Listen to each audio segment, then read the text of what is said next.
Bienvenidos. Tal y como esperaba el mercado, el Banco Central Europeo anunció el séptimo recorte consecutivo de sus tasas de interés de referencia, que ahora se ubican en el 2,25%. Así lo anunció la autoridad monetaria, argumentando que la decisión se apoyó en los datos de la inflación general y la subyacente, que había mostrado en marzo un retroceso. La presidenta del BCE, Christine Lagarde, aseguró que las economías del bloque se están mostrando resilientes ante los estímulos negativos que provienen del extranjero. De esa manera, explicaba Christine Lagarde la decisión del Banco Central Europeo. Escuchemos. La economía de la zona del euro tiene cierta resistencia frente a las crisis globales, pero las perspectivas de crecimiento se han deteriorado debido al aumento de las tensiones comerciales. Probablemente el aumento de la incertidumbre disminuya la confianza de los hogares y las empresas, y la respuesta adversa y volátil de los mercados a estas tensiones tengan un impacto restrictivo sobre las condiciones de financiación. Estos factores seguirían lastrando las perspectivas económicas de la zona del euro. Una decisión que, como hemos dicho, esperaban los mercados, y nos vamos hasta Frankfurt, ciudad donde se encuentra la sede del Banco Central Europeo, donde conectamos con Ezequiel Garay. Saludos, Ezequiel. ¿Por qué había tanto consenso en que el Banco Central relajaría las tasas cuando muchos hablan de la presión inflacionaria que podría traer la guerra arancelaria? Bueno, Paco, podemos decir que fue una de las decisiones más simples que tuvo Lagarde en el último tiempo, y la decisión, como dijo, fue unánime. ¿Por qué? Porque la inflación está remitiendo, todavía no ha alcanzado el 2%, pero está yendo hacia ese 2%. El precio de la energía, sobre todo el petróleo, ha bajado mucho, y esto colabora. Y un factor fundamental, se apreció mucho el euro, está en 1,13 con el dólar, no con las otras monedas. En realidad se está depreciando mucho el dólar. El mercado laboral está con un 6% de desempleo, pero no hay presiones de inflación por el lado de los salarios. También se estima, y esto lo señalaba también el Fondo Monetario, que por la guerra comercial puedan empezar a entrar a Europa productos baratos, por ejemplo, desde Asia, y esto ayude a bajar la inflación. También hay otro hecho que marcaba Lagarde, es que la creación de dinero de segunda generación, o sea, la que crean los bancos a través de hipotecas, a través de préstamos hacia las empresas, no está siendo tan dinámica. Los bancos ven cierta incertidumbre y no están prestando a tasas tan bajas. Por eso, tal vez con esto se ayude a dinamizar un poco los créditos. Lagarde sostiene siempre que toma las decisiones mirando los datos. ¿Qué se espera que haga el Banco Central de aquí a fin de año con un escenario tan incierto? Bueno, Paco, yo creo que la decisión a partir de acá es muy difícil. Hay mucho consenso en muchos inversores que dicen que podría haber 2 o 3 bajadas de tasas más. Me parecería a mí particularmente una locura. ¿Por qué? Porque ya estamos en una tasa real nula, cero o neutra, porque si consideramos que la tasa es del 2,25 y la inflación más o menos está en ese nivel, tenemos una tasa real cero. Durante mucho tiempo en Europa tuvimos tasas reales negativas, pero esto también nos llevó a la inflación que terminamos padeciendo y de la que todavía no podemos salir.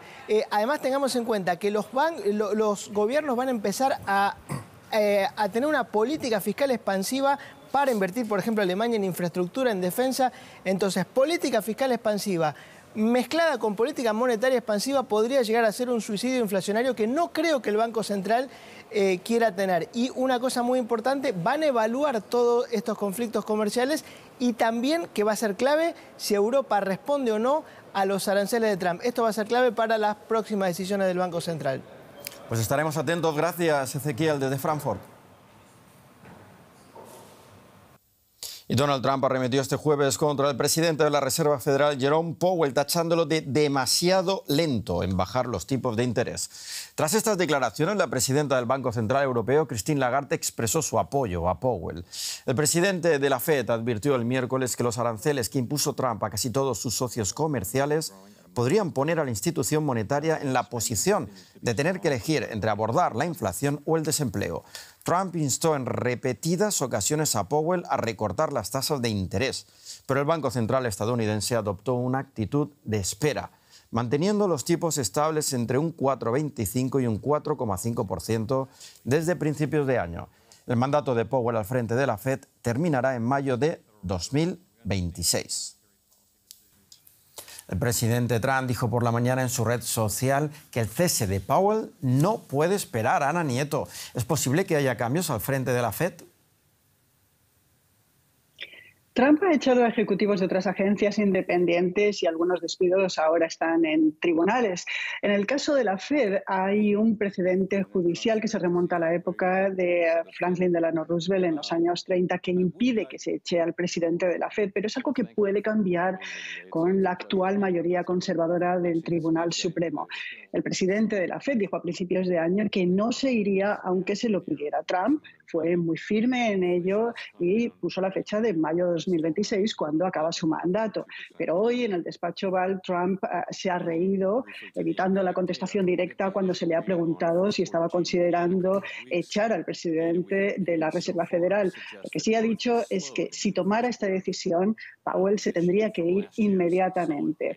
Trump dice que hay presión política, que no económica, eso no lo ha dicho, para que el presidente de la Fed rebaje las tasas de interés. El secretario del Tesoro, Scott Bessent, sabedor de lo importante y lo crucial que es para los mercados financieros la independencia de la Reserva Federal, está sugiriendo cautela, pero de momento no parece que haya mucho resultado. Y en la Casa Blanca y con la primer ministra italiana, Trump ha afirmado que habrá un acuerdo con Europa. ¿Se han dado fechas? No se han dado fechas, como tampoco hay para la invitación que Giorgia Meloni ha hecho a Trump, que ha aceptado para ir a Roma a una reunión con líderes de la Unión Europea. De hecho, Trump ha dicho que no hay prisa para que llegara a ningún acuerdo, a pesar de que la pausa de 90 días sobre la segunda fase arancelaria vence el 9 de julio. Estados Unidos está hablando con los 15 primeras economías y la semana que viene lo hará con Corea del Sur, después de haberlo hecho esta semana también con Japón. Trump ha dicho que ve el arancel base del 10% que se está aplicando como sustancial, dando a entender que no desaparecería del todo, que otros países tendrían que hacer concesiones importantes, y ha dicho que los aranceles están haciendo rico Estados Unidos.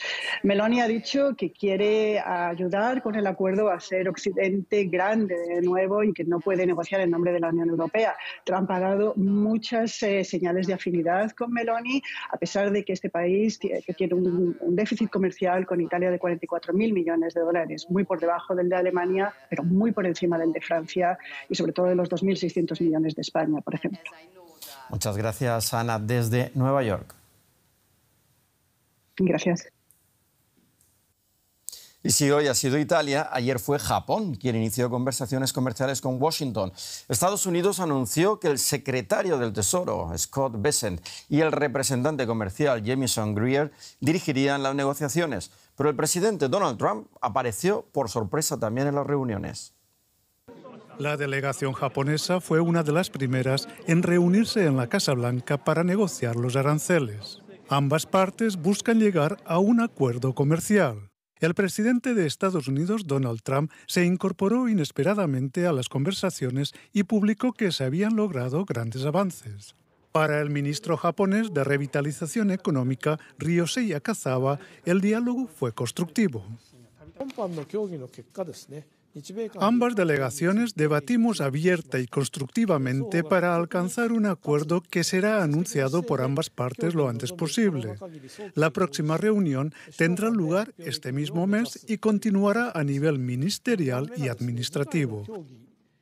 Y sobre la base de las conversaciones de hoy, el gobierno japonés abordará la cuestión comercial con la máxima prioridad.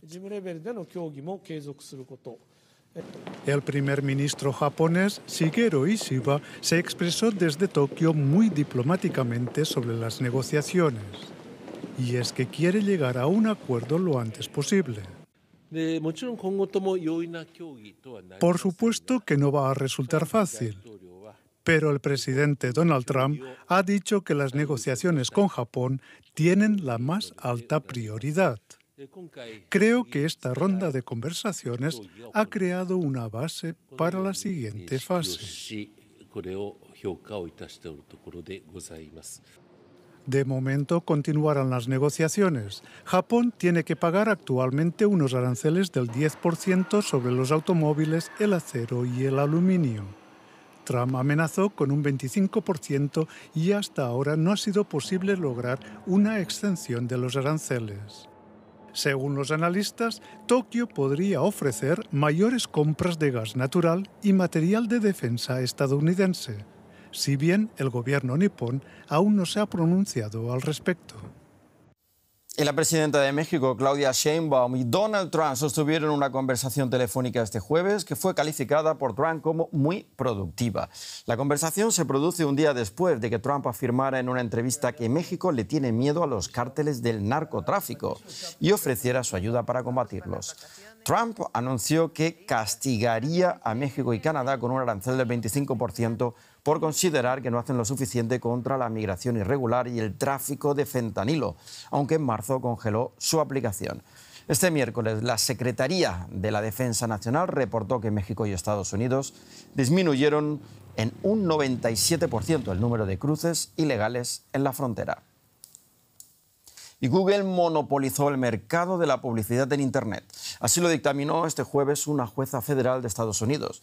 Según el fallo, el gigante tecnológico realizó una serie de acciones ilegales anticompetencia para alcanzar sus objetivos, entre ellas vincular su servidor de publicación de anuncios y los intercambios de anuncios mediante condiciones contractuales.